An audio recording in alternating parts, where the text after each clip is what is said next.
So, welcome to Jumbo IS and welcome to our lecture series called Daily News in Shorts. In this lecture series, we cover a particular day's current affairs in a very short span of time within 20 minutes. Now, the purpose of this lecture series is very simple. We want you to cover your current affairs on a daily basis. We want you to do that. But we also don't want that you spend your entire day covering current affairs because it's a very difficult task reading the entire day's newspaper. So what we have done is we shortlist the important news items from a particular day's newspaper. Okay, we shortlist those news items on the basis of their probability in featuring in civil services examination, particularly UPSC examination. All right. So if a news item has a high probability in featuring in UPSC examination, we feature that news item in this lecture. All right. So the shortlisting part, the hard work is done by us. The explanatory part is also done by us. All you have to do is spend 20 minutes every day with me, and all your current affairs would get covered. So if you make it a part of your daily routine, if you make this lecture series a part of your daily routine, then you will be spending just 20 minutes every day. But your entire day's current affairs would get covered in those 20 days. And if it's a daily routine, then all your current affairs for your examination would get covered. All right? Okay. Enough of the introduction. Now let's straight away jump into the lecture. Let's see what were the important news items, what are the important topics of the day. So here's the list of topics of the day. All right. So in total, we'll be focusing on 4 topics. Number 1 is attack on Zedmode project. Okay. Now Zedmode project is a tunnel project basically in J&K. And recently, terrorists attacked this area, killing 7 people from an infrastructure company. So, an infrastructure company was building this project. It is a strategic project for India. And 7 people, 7 workers of that infrastructure company got killed in that terror attack. Now, for what is important for us is, what is this Zedmode project? Okay, so we'll talk about this. Then, recently an article featured in Indian Express which talked about transition away from coal. As you all know, that India wants to move to renewable energy. We want to produce as much electricity from renewable energy as possible. But for that, we need to give up on coal-fired thermal power plants. But it is not that difficult, okay? So how can we make a smooth transition from coal-based thermal power plants to renewable power plants? Okay, so this is that article, we'll discuss it. Then there was this another article which actually talked about a recent finding of a survey conducted by NABARD. The survey said that farm sector employment has risen in recent times. So we'll talk about the findings of this survey. And in the end, we'll talk about story of Lady Justice.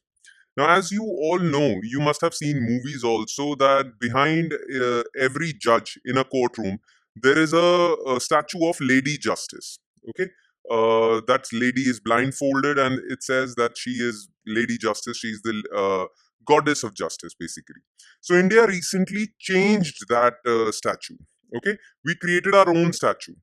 Okay, a woman wearing a sari, holding a balance. Okay, and she's not blindfolded.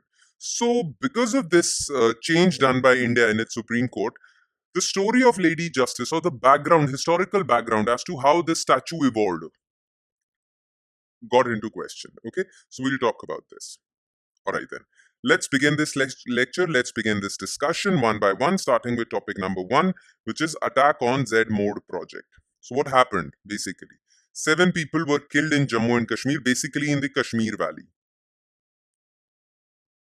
Okay, not the Jammu region, but the Kashmir Valley, on Sunday evening when suspected militants targeted the workers of infrastructure company APCO Infratech. Now, this infrastructure company is constructing Zedmode Tunnel. Okay, now this tunnel actually connects Srinagar with Sonmarg. Sonmarg is a very famous tourist destination. Okay, so this tunnel actually connects to that. Now, this is the first militant attack on key infrastructure project in Jammu and Kashmir. Generally, militants or terrorists do not attack roads or infrastructure projects, but this is one such attack that has targeted infrastructure project. Okay, and it has killed 7 workers from this infrastructure company. Now, what is important for us? Important for us is that what is the Zedmode project and what is its significance? Okay, so let's talk about this tunnel project. So, as you can see here in this picture, this is the tunnel. It is a 6.4 kilometer long tunnel which connects Sonmarg Health Resort with Kangan town in central Kashmir's Gandarbal district. Okay, so central Kashmir close to Srinagar, Gandarbal district to Sonmarg. Sonmarg is a very popular tourist destination. Okay. Now the tunnel has acquired its name for its Z shape. So the tunnel is actually Z shaped. Okay. The road stretch is Z shaped. That is why it is known as Zedmode. Mode, as you know in Hindi, means the turn. Okay. So Zedmode Tunnel. While the tunnel project is almost complete, its inauguration was delayed. So the project is complete, but its inauguration was delayed. Basically, why? Because elections were due in Jammu and Kashmir. So model code of conduct was enforced during that time. So the authorities thought that after the elections are over and the new chief minister is in power, then we'll inaugurate this project. But before this inauguration, this terrorist attack happened. All right. Now, this is all you need to know about this tunnel project. Okay. But what is its significance? Why this tunnel project is strategically important for India? Okay, so we'll talk about this. So while the tunnel would give all-weather connectivity to Sonmarg Health Resort, now if there is all-weather connectivity to Sonmarg Health Resort, and Sonmarg is a very famous tourist destination, this all-weather connectivity would give a boost to tourism in the state and would also generate much needed revenue for the state. So this revenue would be used for development of J&K, people of Jammu and Kashmir. So one importance is this, all right? But another importance is that this Z-Morh tunnel actually connects Srinagar to Sonmarg, okay? And from Sonmarg, there is another tunnel that is being built called Zojila Tunnel. Okay. From Sonmarg, using Zojila Tunnel, we'll get to Ladakh. Okay. Now, Zojila Tunnel is also an all-weather tunnel. So, if both these tunnels get complete and are operational, then India or Indian troops or Indian authorities can easily go from Srinagar to Ladakh. So it would improve connectivity between Srinagar and Ladakh. All right. This would also be very useful for movement of troops from Srinagar to Ladakh. Or all right, from Srinagar to Ladakh, because Ladakh is a place where most of the Chinese aggression is happening. So to counter Chinese soldiers getting into our territory, we need our troops. So for movement of troops, for all those things, this tunnel, Zedmode Tunnel and Zojina Tunnel, both these tunnels are of strategic importance. And that is why terrorists also thought to target this tunnel, because they want to hamper India's connectivity. Okay, they want to cause maximum damage to India, and that is why I guess they have chosen this project. All right, so this is the strategic significance of this tunnel project.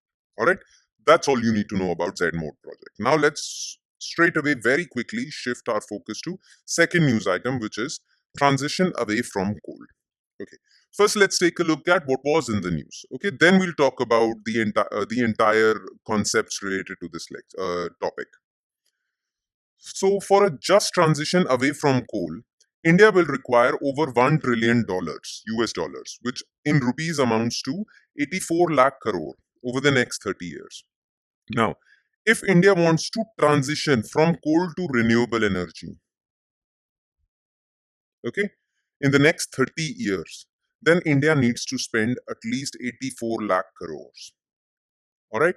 Now, it's not just normal transition, it is also called just transition. Now, what do we mean by just transition? Okay. So, what this was actually the result of a study conducted by iForest, a climate change research think tank. Okay. And what was their proposition? They said that if India wants to do a just transition, now just is an adjective over here, justiciable transition from coal to renewable, then India would require $1 trillion. Now, what do they mean by just transition? Okay, so what is the importance of this word just? That's why it's in inverted quotes. The term just here refers to an equitable and inclusive shift towards low carbon economy, which will keep in mind the interests of fossil fuel dependent workers. So, this transition will not only focus on moving towards renewables,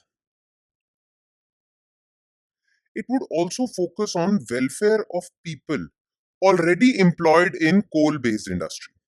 So if we transition to renewable energy, then most of these workers who work in coal mining industries, who work in coal thermal power plants, right, they would get unemployed. So for their welfare, for their skilling, so that they can shift to other industries, all right, how can we skill them enough so that they get absorbed in other industry? that cost would also be borne by the government. That cost would also be taken up by the government. So this is what we mean by just transition. We are not just focusing on transitioning and without focusing on the welfare of these people. Transition along with the welfare of these people who are employed in coal sector means just transition. And this just energy transition would require $1 trillion. Okay, so that's what iForest, the think tank, means by just transition. Now, this would be a difficult task for India. Why? Because India is currently the second largest producer of coal globally. That means coal sector in India is huge. That's why India is second largest. And if this sector is huge, then it employs a large workforce also. In fact, public sector coal companies, that means government coal companies employ 3,69,000 individuals. Private companies employ a lot more. Now, India wants to achieve its target of net zero emissions by 2070. And India will be only able to do that if India completely transitions from coal to renewables. But will that transition be just? And if it will be just, then India would have to spend $1 trillion.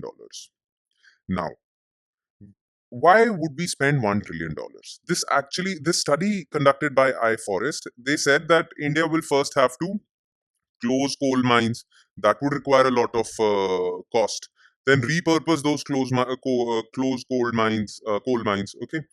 Then coal plants would be retired. Then clean energy, solar parks, wind parks would have to be established. Okay, that would employ a cost. Then labor skilling for green jobs, economic diversification, community support, investment for green energy, revenue substitution for covering losses to states. So states would be compensated for their losses. Okay, because they would be earning a lot of revenue from these coal plants.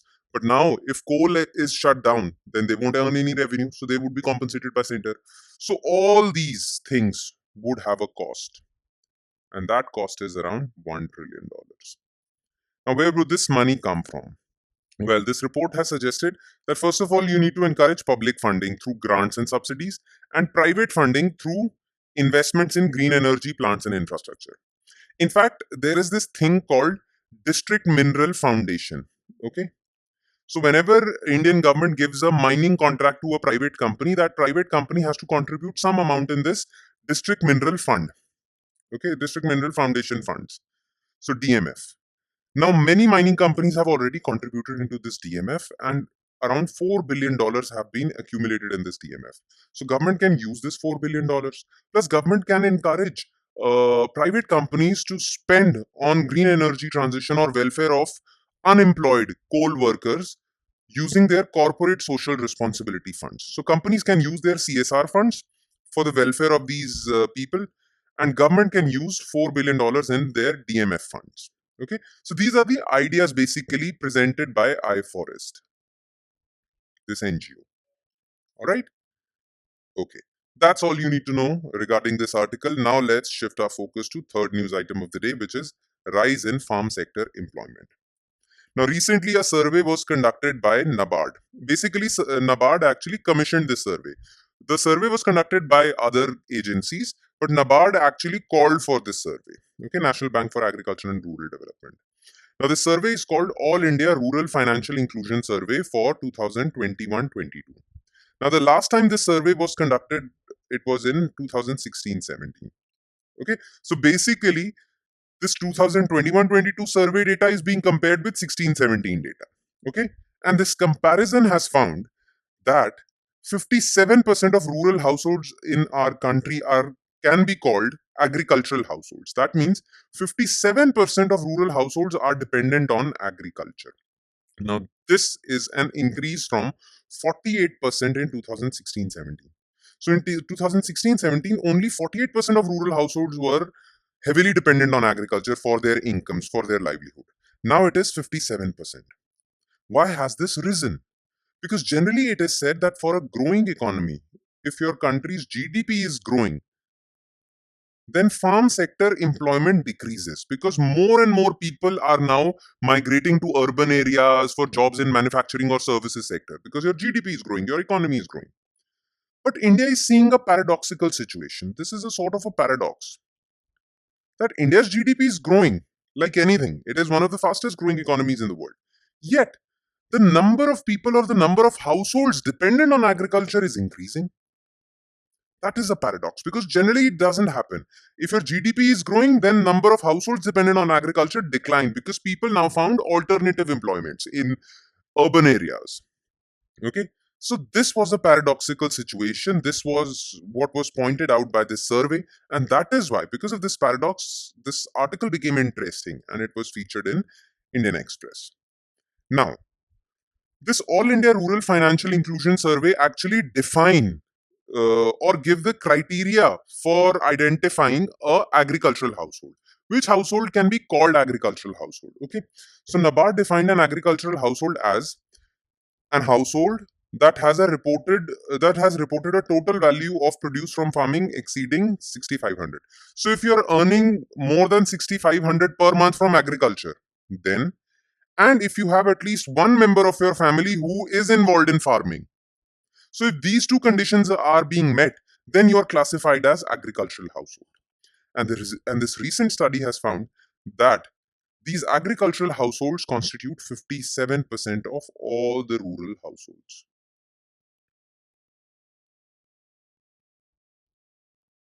So agriculture is increasing, or people's dependence on agriculture is increasing. All right. Now, what other things were found by this study? Other findings of this survey. First of all, this survey found that all these agricultural households have alternative sources of income as well.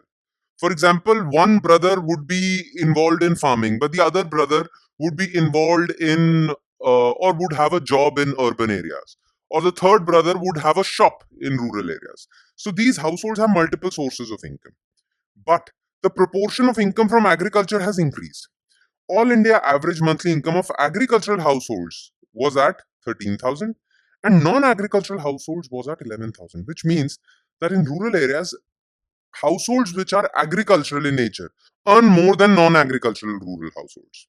Okay, so people who do not have any land or people who are not dependent on agriculture earn more. So this was one of the finding. The other was increased share of farm income. Within these households, the contribution of cultivation and animal husbandry to total income was over 45%. So 40, because they earn multiple from multiple sources, the share of agriculture in their income has also increased. So all in all, the paradox deepens further. More people are dependent on agriculture and more income is being generated from agriculture. So agriculture is on the rise, despite the fact that GDP is also on the rise. Now, this can be probably because not enough manufacturing jobs are available, not enough service sector jobs are available. But nonetheless, agriculture is on the rise, and India's GDP is on the rise. All right. Okay. And our last but not the least topic of the day is story of Lady Justice. Now, what has happened? You must have seen this Lady Justice, okay? But she doesn't look exactly like that. The Supreme Court has unveiled a new statue of Lady Justice, reimagining the image that is synonymous with legal practice around the world. So, all over the world, almost all the courts in the world, okay, you have this statue. Not this exactly, but you have a statue of a lady holding a balance and a sword on the other hand, right? But India has actually changed this statue and they have placed this statue in the Supreme Court's Judges Library. Okay. The new 6 foot tall statue in Judges Library is of a sari clad woman with no blindfold holding scales and instead of sword, copy of Constitution of India. So generally, the statue looks like all over the world. And even in India, the statue look like this. Okay. There is a lady who is blindfolded. All right. She is holding a balance of justice and a sword in the other hand. That's it. But India has created its own statue. Okay. India has created a lady who is not wearing a dress, a Roman or European dress. She's wearing a sari. She's holding a wheel balance. She's holding a balance, and instead of sword, she's holding Constitution of India, and she's not blindfolded. Now, this is being done because India wants to decolonize. India wants to decolonize itself. Okay, all of these things were given to us by the Britishers, and we have been following this for quite some time now. But India wanted to decolonize. India wanted that our justice system should be Indian, and we need to break our contacts with the European attachments that our justice system had. Okay, so for that reason alone, we have created this lady statue. The statue was commissioned by Chief Justice of India D.Y. Chandrachud, but it was designed by Vinod Goswami. So remember his name. All right. What is the historical background of this statue, which had been in India since the British entered India? Okay. The imagery of Lady Justice, she is known as Lady Justice, can be traced back to Greek and Roman mythology. So basically, in Greek mythology, there is this goddess called Themis. Okay, she looks like that. And in Roman mythology also, there is this goddess called Justitia. So Justitia was known as the goddess of justice. Themis was known as the goddess of justice. And after the collapse of Greek culture and Roman culture, this image continued. Okay.